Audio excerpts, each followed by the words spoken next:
두 가지 브리핑 하겠습니다. 어제 대수보 회의 추가 브리핑 하고요. 또 한 가지는 중국 특사 관련해서 브리핑 하겠습니다. 강유정 대변인입니다.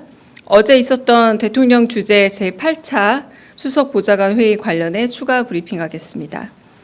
이재명 대통령은 자살 정책의 패러다임 변화를 당부하면서 자살 예방 대책 추진 방향과 전 부문별 예방 대책을 보고받았습니다.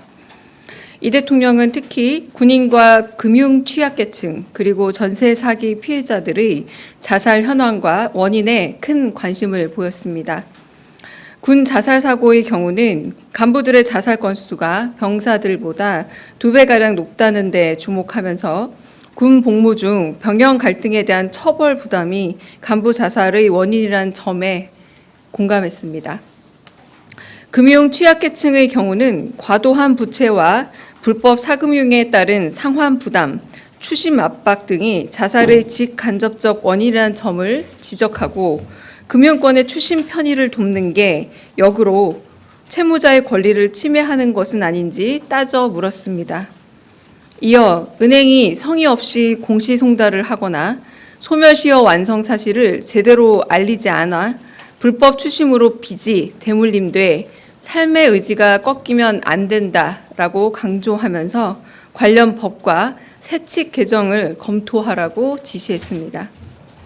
전세 사기 피해자들의 자살을 살펴보면서는 전세자금 대출 제도의 허점은 없는지 정책의 작용과 부작용을 모두 고려해 심도 깊은 금융 정책을 짜야 한다 강조했습니다. 청소년의 경우는 상담 전화 1388의 대기 시간이 18분이나 된다는 점을 보고받고 인력 충원을 통한 즉각적 문제 해결을 지시했습니다. 연예인들은 영향력이 큰 만큼 언론 보도 후 모방 자살이 급증, 보도 준칙의 강제성을 둬 실효성을 높일 것을 주문했습니다. 이 대통령은 특히 참모진이 제안한 채무 합리화를 통한 금융 자살자 구제 방안, 즉 사람을 살리는 금융 정책 시리즈에 관심을 보이면서 불법 추심, 보이스피싱과 전세 사기를 제도적으로 막고 금융 규제를 통해 중대산업재해도 낮출 수 있도록 사람을 살리는 금융 정책 방안을 강구해달라 지시했습니다. 이상입니다. 두 번째 중국 특사 관련해 브리핑하겠습니다. 우리 정부는 국제사회에 민주 대한민국의 복귀를 알리고 새 정부의 국정 철학 및 대외 정책을 설명하기 위해 그간 주요국의 대통령 특사단을 파견해 왔습니다. 이번에는 오는 24일부터 27일까지 이재명 대통령의 특사단이 중국을 방문할 예정입니다. 박병석 전 국회의장이 단장을 맡아 중국 주요 인사들을 면담하고 한중 관계 발전 방향 및 양국 간 우호 정서 증진 방안 등에 대한 이재명 대통령의 메시지를 중국 측에 전달할 계획입니다.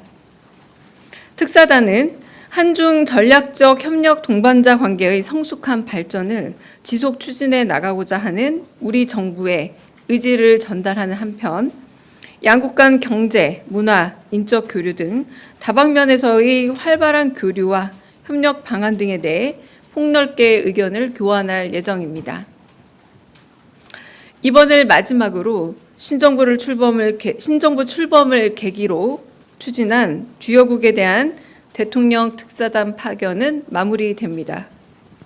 우리 정부는 이번 포함 총 12개국의 특사를 파견하였으며 대미, 대일 특사단 파견은 이미 공지한 대로 대통령의 방미와 방일이 확정됨에 따라 추진하지 않았습니다. 이상입니다. 혹시 질문 있으실까요?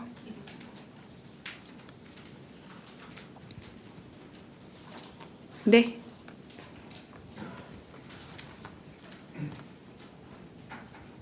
네, 저 YTN의 정인용이라고 하는데요. 혹시 이번에 중국 특사단 나갈 경우에 중국 측의 어떤 인사들과 만나는지도 혹시 소개가 가능하면 해주시면 감사하겠습니다. 네, 좀 일정과 함께 말씀을 드리자면 25일 월요일에는 왕이 외교부장 겸 중앙외판 주임과의 면담 및 오찬이 있습니다. 그리고 26일 화요일에는 한정 국가부주석 면담, 그리고 좌우러지 전인대 상무위원장과의 면담이 예정되어 있습니다. 네. 네, 대변인님 뉴시스 김경록입니다. 그 대통령님께서 그 해외 방미 방위를 위해서 순방 나가시는 기간에 그 중국 특사단을 파견하시는 이유가 있을지 여쭤봅니다. 네, 뭐 특별한 이유라기보다 아무래도 이제 한중일, 그 한일중 이 관계에 있어서 아시아에서의 중요성이 있기 때문에 뭐 그런 부분에서 일본을 방문하면서 특사단 파견과 함께 외교의 복귀를 알리는 의미로, 그리고 또 마지막 특사단 아닙니까? 네, 그래서 방미 그리고 방일 일정은 특사단이 없는 이유 중에 하나가 이제 정상 방문을 하기 때문이니까, 이로 이제 한국의 그런 외교가 정상화되었다라는 이 부분을 이제 8월 말에 알리는 것으로 끝나는 과정에서 동시 추진되지 않았나 짐작해 봅니다. 네. 네, 먼저 손 드셔서 네. 네, 대변인님 채널A 홍지은입니다. 이번에 대중 특사단 갈 때 혹시 대통령 친서를 좀 따로 들고 갈지 궁금하고, 또 가서 시진핑 주석 만남 일정은 좀 예정된 게 없는지 궁금합니다. 그리고 이건 다른 질문인데, 그 조현 그 외교부 장관이 급히 미국 간 것과 관련해서 좀 여러 가지 해석들이 나오는데 대통령실은 좀 어떻게 바라보는지도 궁금합니다. 네, 친서는 마련되어 있습니다. 그러니까 양 국민의 민생에 실질적으로 기여하는 한중 관계를 만들어 가자라는 대통령님의 생각이 담겨 있고요. 뭐 이 정도의 내용에서 아주 구체적인 내용은 제가 잘 기억은 못 하겠습니다. 그리고 시진핑 주석과의 만남은 여러 차례 이제 그 만남을 주선하고 맞춰 가려고 했지만 좀 양쪽의 일정이 좀 잘 맞지 않아 가지고, 그래서 지속 협의했으나 아마 일정상의 이유로 시 주석과의 만남은 없지 않을까 싶긴 하고요. 그리고 지금 만나는 뭐 좌우위원장 같은 경우도 우리 국회와 오랜 동안 교류를 해왔고, 그리고 한중 관계에 대한 이해도도 높고 국가 부수반으로서 또 대통령 취임식, 미국의 그 대통령 취임식에 대신 참여한 인사이기도 합니다. 그런 부분에서 외교 안보 분야를 총괄하고 있는 사람을 만나고 있다라고 말씀드릴 수 있겠고요. 세 번째, 그 조현 장관 같은 경우는 워낙에 한미 정상회담이 여러 가지로 좀 더 조율할 부분도 있고, 요건 제가 조금 이따가 비보도 전제로 조금 더 백 이야기는 더 들려드릴 수도 있기도 한데요. 그래서 갑작스러운 방미 일정은 아니다. 그래서 조금 더 긴밀한 조율을 위해서 일본을 가지 않고 바로 미국으로 출국했다, 이렇게 말씀드리고 조금 이따가 좀 더 백을 해드리겠습니다. 네. 네. 먼저, 아이고 죄송합니다. 네. 네, 아리랑 TV 송유진입니다. 대변인님, 그 대중특사 단장은 말씀해 주셨는데 뭐 구성이나 몇 분으로 구성되는지 좀 더 말씀해 주실 수 있을까요? 그게 저희 보도 자료가 곧 나갈 텐데요. 제가 지금 이미 자료가 나간 걸로 알고 있는데 그렇지 않나요? 제가 이름을 다 일일이 기억을 못하는데 여기 이름은 잘못 말씀드리면 큰일 나서 제가 좀 확인해서 그거는 문자 공지로 올려드리도록 하겠습니다. 네. 네. 네, 대변인님, 저 MBN 표선우입니다. 저도 방미 관련해서 좀 여쭙고 네. 싶은데, 이재명 대통령이랑 트럼프 대통령이 첫 정상 통화를 할 때 그 동맹 라운딩 이야기가 나왔었잖아요. 그래서 첫 정상회담을 하게 되면 두 정상이 좀 동맹 라운딩을 하지 않을까에 대한 뭐 예측과 기대도 있었는데, 이번 방미에서 이런 동맹 라운딩 가능성이 좀 있는지 여쭙고요. 만약 없다면 이게 뭐 조선소 방문이나 좀 바쁜 일정 때문에 없게 된 건지, 물밑에서 조율은 좀 시도를 하셨었는지가 궁금합니다. 동맹 라운딩은 혹시 골프 라운딩 말씀하시는 걸까요? 이거는 제가 지금 일정을 다 전부 다 말씀을 드리기는 어렵지만 그래도 일정을 공유 받으신 부분들이 있으시잖아요. 이제 아마 거기에 없었을 겁니다. 근데 그럴 만한 시간적 여유가 아마 같이 가시는 기자분들도 꽤 있을 텐데, 저희가 이제 3박 6일이라는 일정으로 가지 않습니까? 그래서 일정이 아마 라운딩을 할 정도로 나오기는 좀 어려운 일정이었다라고 말씀을 드리겠습니다. 그러니까 이거는 뭐 사전이 논의가 됐다 안 됐다 이렇게 말씀드리기는 어려운 부분 같고요. 이번에 일정이 워낙에 좀 길고 조금 벅찬 일정입니다. 다들 가시는 분들 긴장하시겠지만. 네. 다른 질문. 네. 먼저 여기 성승훈 기자 먼저 질문 듣고 하겠습니다. 네. 네, 대변인 매일경제 성순입니다. 좀 다른 질문 드리고 싶은데 아까 뭐 사람을 살리는 금융정책 시리즈 말씀을 주셨는데 뭐 채무 완화라든지 뭐 이런 구체적으로 좀 대통령께서 지시하셨거나 아니면 어제 그 대수보 회의에서 좀 참모분들께서 이런 안이 하면 좋겠다 제안 주신 게 있는지 말씀해 주실 수 있으실까요? 네, 그 부분에 있어서 그 가령 이제 금융 취약계층 자살 문제를 어제 이제 대수보 주제가 그런 안타까운 극단적 선택이 그 주제이기도 해서 다양한 계층별, 연령별 그리고 뭐 이렇게 지역별 그런 극단적 선택에 관한 이렇게 현황과 그리고 대책들을 마련해서 얘기를 했습니다만 특히 이제 금융 취약계층 같은 경우는 과도한 부채나 혹은 불법 사금융으로의 불법 추심으로 넘어가는 부분들 그리고 대를 이어서 그렇게 추심이 되는 과정들 가운데서 어떤 문제가 없느냐라고 했을 때 과거에 이제 저희가 이제 IMF 시절을 겪으면서 조금은 해외 사례에 비해서 우리나라가 조금 금융권이 더 편하게 추심이 이루어지는 부분이 있다. 이를테면 소멸시효가 완성되었음에도 꼭 고지해야 될 의무가 금융권에 없다라거나 이런 부분들은 금융위원회 세칙만 바꿔도 좀 바꿀 수 있다라는 의견들을 제시를 주셨고요. 그렇게 세칙을 바꿔서 되는 부분과 혹은 국회에서 법률을 바꿔야 될 부분들이 있다면 이런 부분들도 기왕이면 되게 다른 여타 나라들과 같은 수준으로 돌아가서 금융권이 한편으로 꼭 이렇게 추심을 털어버려서 불법 사금융으로 넘겨서 계속해서 이렇게 추심의 덫에 빠지게 하는 것보다 사람을 살릴 수 있게끔 금융으로 인한 자살자 구제 대책에서 그렇게 얘기가 나왔고요. 또 한편으로는 그 전세자금 대출을 사기 이 문제에 있어서 저희 보증 비율이 100%였지 않습니까? 원래 전세자금 대출에 있어서 이 보증 비율이 너무 높다가 보니까 오히려 금융권은 더 안전했지만 전세를 들어가신 분들에게 이 100%의 피해가 다 데려왔던 부분이 없지 않느냐. 이럴 때는 좋은 의도로 아무리 설계를 했더라도 작용이 있으면 부작용이 있을 수 있으니까 금융정책을 만들 때에는 이런 부작용에 대한 부분도 꼭 고려해서 만들어야 한다. 이때 당시는 그냥 전세자금을 원활하게 대출해 준다는 목적이었을지 모르지만 결론적으로 너무 많은 전세 사기 피해자가 양산되지 않았느냐. 이런 식으로 해서 이 부분도 검토를 하고 그래서 참모진은 약간의 그 수정 이후에 많이 줄었다라는 이런 보고도 하고 그래서 좀 더 대책을 마련하겠다는 얘기를 하셨고요. 그러면서 또 지난번에 산업재해 같은 경우는 금융 조금 규제를 해서 되려 산업재해를 좀 더 줄일 수 있지 않느냐라는 방안을 금융위에서 좀 내지 않았습니까? 아이디어를.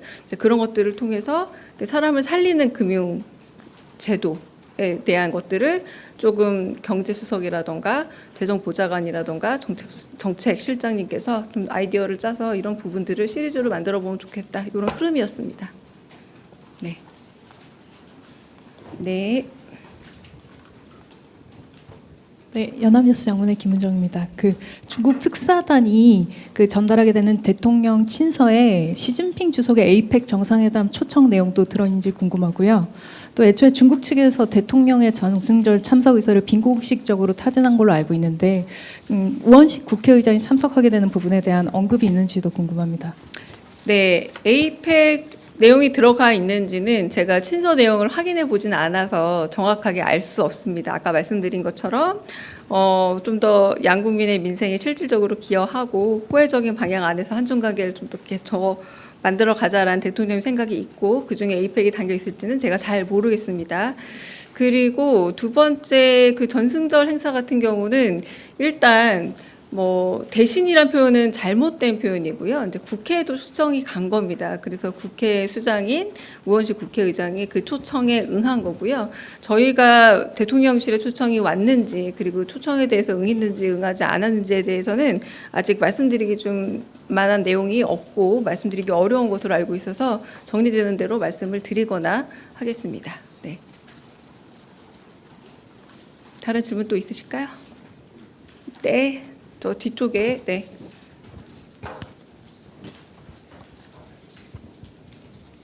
네, 안녕하세요. 저 BBC 이용비입니다. 네. 그 자살 예방 정책에 관해서 여쭤보고 싶은 게 있는데 네. 그 청소년 성소수자 또는 성소수자들 같은 경우에는 그 통계나 실태 조사에 포함되지 않은 경우가 많은데 혹시 정부 차원 정부 자살 예방 계획에서 성소수자도 포함하겠다는 논의나 계획이 있는지 궁금합니다. 네. 저희가 어제 그 자살자에 대한 여러 가지 현황 파악과 대책을 얘기했을 때 연령별 얘기 부분들도 있었지만 청년 그리고 청소년으로 나누어서 학생 청소년 나누어서 이야기가 되긴 했습니다만 약 2페이지 정도짜리의 보고서였습니다. 그러다 보니까 좀 더 아주 면밀하게 여러 가지로 기준을 나눠서 살펴봤다고 보기는 조금 어렵고요. 제가 말씀드린 게 기준이 좀 됩니다. 학생, 청소년하고 그리고 여기서는 이제 24세까지, 그러니까 고등학생까지를 학생이라고 부르고요.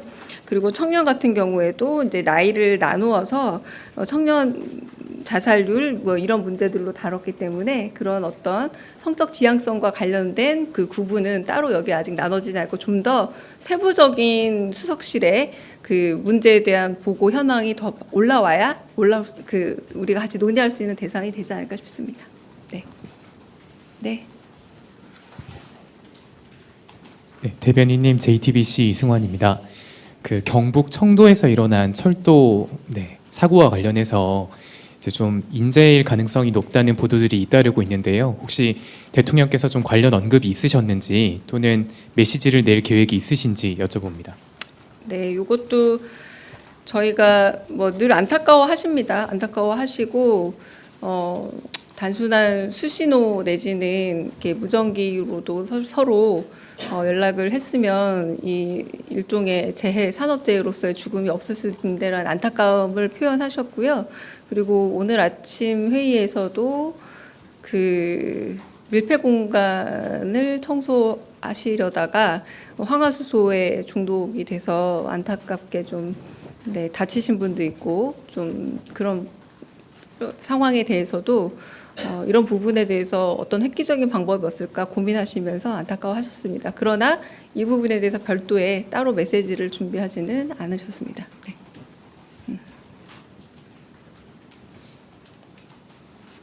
다른 특별한 질문 없으시면 여기서 마치겠습니다. 네, 감사합니다.